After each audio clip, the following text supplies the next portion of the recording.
So, again, sabi na, ethical. Yung karamihan ng wala sa mga nag-join sa mga network marketing business, tapos kumaalis dito. Okay? Kasi nga, nawala yung essence ng ethics. So, sinabing ethics, ano yung tama dito sa negosyo nito? Kasi dito sa business, ito yung negosyo na hindi ka naman meron talaga dapat. Dapat ito hindi mo hinahabol ang pera. Kasi pag pumasok ka sa negosyo nito, hindi ka talaga magkakapera dito. Ang negosyo kasi na network marketing, nakabase yan sa pagtulong mo sa kapwa mo. Pag isang tao dito na tulungan mo gumanda ang buhay, worthy ka gumanda ang buhay. Sabihin, mas marami ka matulungan dito na gumanda ang buhay, mas yayaman ka dito. Pero kung iniisip mo, sarili mo lang ng mga kapera, hindi ka yayaman dito. Pwede kang yumaman kung sarili mo lang ang mga kapera kung magtayo ka ng traditional na business. Kasi ikaw yung magkakapital, pero doon malaki ang kapital mo. Sa pagkapital mo doon, pwede ikaw lang talaga yayaman. Kumuha ka ng mga empleyado, ang mga empleyado, may sweldo sila, hindi sila yung mayaman. Kasi wala naman talaga yung mayaman sa sweldo. Kung titignan mo sa malawakang paraan mo na, titignan mo lang ng mga karamihan sa mga empleyado, hindi naman talaga yung mayaman kasi may limit eh. May limit yung income. Pero dito sa network marketing, wala kasi tayong limit.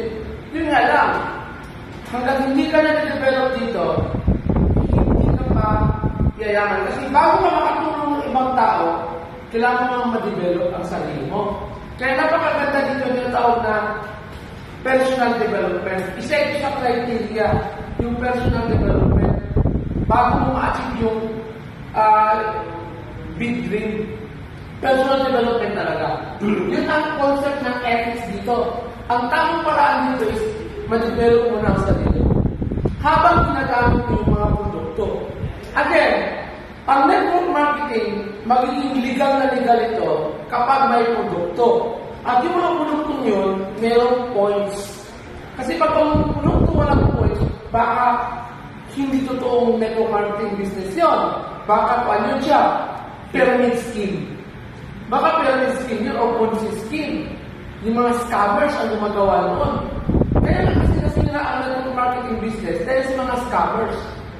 Baka nga, may mga oligarch pa ng mga tao. Yung sabihin mga yumaman dahil sa mga kalokohan at gusto na sila ng mayaman, nagagawa sila ng paraan sa sirain ng network marketing. Kasi alam nila, ang network marketing, kunting kapital lang, hindi ka gumanda ang buhay mo. Basta marunong ka mag-develop ng mga tao. At para mawala yung pagkakataon yun, sisirain nila ang network marketing. Kaya gagawa siguro, ang gagawin, kasi this is basically conspiracy na theory na tayo sila ng network marketing business para sirain ang network marketing. Kung hindi na network marketing yun, pyramid scheme, Ponzi scheme, kikita lang sila sa recruitment.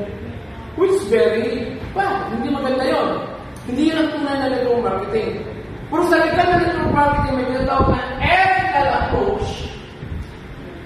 Dito, i-develop mo talaga ang sarili yung personal development habang ginagamit mo yung mga products. Kaya dito, hindi ka pwede magbenta ng products na hindi mo ginagamit. Kaya naman, maranasan mo muna ang ganda ng mga produkto, ang distribution ng mga produkto, para i-share mo ito sa iba. Kaya we are not actually selling products here. We are not salesmen here. We are not salesmen of products here. We are sharers.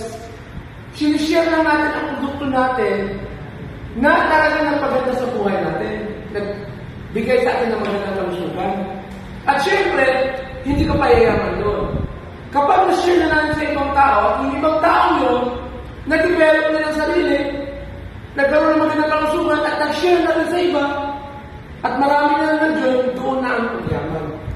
So, dapat makumbay natin lahat yun para magawa natin ang ethical network marketing. Kaya dito, kailangan magsimula sa sarili habang gumagamit ka ng products at service ng kumpanya. At syempre, pagtuunan ng pansin yung pag-develop ng mga tao. Kung na-develop sila, magbibuild na sila ng sarili nilang grupo na nag-share sila ng products. At lalaki at lalaki yun. Kasi nga, sa bawat account natin dito sa network marketing, lalo na dito sa Alliance Promotion Global Group of Companies, meron tayong left sales force at right sales force. Kapag gumana yung left at right sales force natin, sales force ang tawag, pero actually we are sharing products. Magpipili, doon ako pasok ang malaking income. Yung tinatawag na leverage income. Mamaya, sa sunod na topic, pag-usapan natin ang mga detalye sa ethical network marketing.